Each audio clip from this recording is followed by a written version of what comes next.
Grand Theft Auto 5, or GTA 5, has a long and very interesting history that spans almost a decade. It is one of the most influential games of all time, pioneering many of the open-world games that you'd see come after it. You could argue that we wouldn't have many open-world games without GTA 5. Games like Spider-Man PS4, Ratchet & Clank Rift Apart, Red Dead Redemption 2, Fortnite, PUBG, and the list goes on. This game is one of the most popular open-world games of all time, and it's one of the best-selling games of all time, so the fact that the influence would be absolutely zero on all the games that came after it, I find very hard to believe. But how does a game like GTA 5 come to be in the first place? Well, for that, you'd have to go all the way back to the mystical land of 2008, back when phones looked like this, and computers looked like this.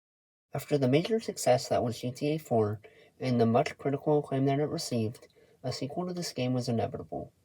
As GTA 5's development was just getting off the ground, GTA 4 was receiving a lot of critical acclaim and a lot of fan praise, so hype for this game was already through the roof the second this project left the ground. It was no question that GTA 5 had to outperform GTA 4 because that's what fans expected. There was no way you could scale back or make a smaller game. You had to go bigger and you had to go better. People were expecting it to smash records and essentially be the biggest thing since sliced bread. As a way to take this project to the next level, they had the story featured around 3 separate protagonists. This was used as a way to freshen up the series and make the story more engaging. The 3 protagonists ended up being named Michael, Franklin, and Trevor. Michael was played by Ned Luke. At the time, he was best known for playing Ken Cosgrove in Law & Order and Law & Order Special Victims Unit. Franklin was played by Sean Florentino, who was only known for a few roles in the 2000s in some low-budget movies like Three Strikes. But more recently, he's known for his role in Watch Dogs, where he played Lee Harvey. And then there's Trevor, who is played by Stephen Ogg. He's known for a lot of things. He was Simon in The Walking Dead. He was Rubus in Westworld. He was Sobchak in Better Call Saul. So I would say this is a pretty good voice cast for a video game. On November 2nd, 2011, the first gameplay trailer for GTA 5 released, and became the most viewed trailer for an action-adventure game of all time. 2 years later, on September 17th, 2013, GTA 5 released on the Xbox 360 and PS3. When this game launched, it became the fastest-selling video game in 24 hours, selling 3.6 million copies, and setting a world record. And then, to top itself off, it was the fastest-selling video game in a week. When this game came out, it was on the news for a few different reasons. The first was that a mass amount of people had called in sick just so they can get this game. The second was that young kids were picking up this game and playing it. And of course that brought back the age-old debate of violent video games. And this shit was on the national news. They had nothing better to do, and that just gave the game more exposure, caused more kids to want to go in and buy the game. Because if you tell a kid to do something, they will do the exact opposite. I heard so much hype around this game when it came out. Back in 2013, I was only 9, and people were talking about GTA 5. So students in my primary school classes were talking about GTA 5 like it was no big deal.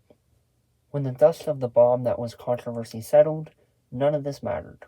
This game got a lot of praise, and it won a lot of awards, and it broke many world records.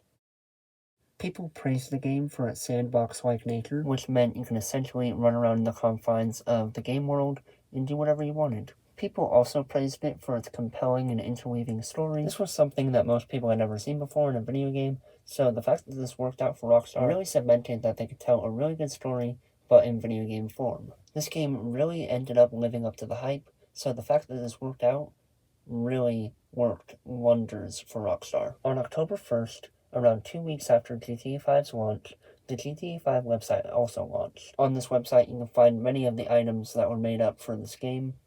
You can find stats for vehicles and weapons, and see all the quote-unquote famous landmarks in the city. This site is still up today, so if you want to check it out, I will leave a link in the description below.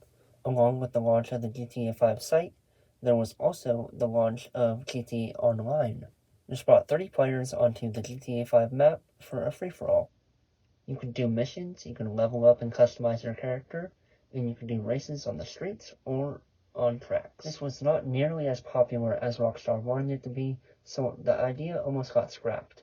But nowadays, looking back, This is the main reason why people come back to this game all these years later. Since the game had sold so well on the Xbox 360 and the PS3, and the new consoles were just around the corner, Rockstar thought it was a good idea to remaster these for the newer systems, that being the PS4 and the Xbox One. These versions of the game were announced at E3 2014 and were released on November 18th of 2014. These versions of the game include enhanced visuals up to 1080p, enhanced draw distances, and an all-new first-person mode. With the release of these new versions of the game, it resulted in much more critical acclaim. They especially liked the addition of the first-person mode. On April 14th, 2015, the game finally launched on PC. This has been wanted by the fans since the game initially launched all the way back in 2013. With this version of the game, there were no new changes. Nowadays, GTA 5 is still slowly chugging along with new updates to GTA Online. These updates include new events and new locations like casinos. The game still continues to get decent sales to this day. Just this year, the game sold 15 million copies, and it's easy to see why. This game may be old, but Rockstar crafted a world that is much like our own, but you can do whatever you want in it. And who wouldn't want that? Rockstar crafted a game that continually innovates with new events and new updates, so it keeps old players coming back and new players seeing what the hype is all about. With no GTA 6 in sight, this is the only way that people can get their GTA sandbox fix. And also because GTA The Trilogy, the Definitive Edition, was such a disappointment. GTA 5's story is not over just yet, We have a new version of the game coming in March of 2022 that will take advantage of the PS5 and Xbox Series X's hardware. This will most likely have improved graphics, improved frame rate, improved hertz, everything. I am hoping that they add some new features just to spice up this game just a little bit, because as it stands, this announcement got some pretty mixed reactions. On one hand, people are excited because they have their favorite game now on the newest platform. On the other hand, this is a very old game, and it's been ported to so many different platforms that at this point they feel that Rockstar is just milking this game for all that it's worth.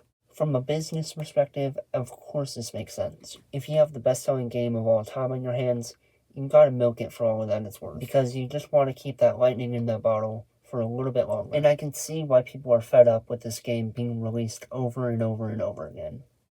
Rockstar just needs to move on and make something new. But with this game still popping up even today, it does still show that this game is still making its legacy. And the legacy that this game has already made for itself has been full of very, very high highs. This game will definitely be one of them that goes down in history for years to come, and people will be talking about this game until the sun burns out of the sky.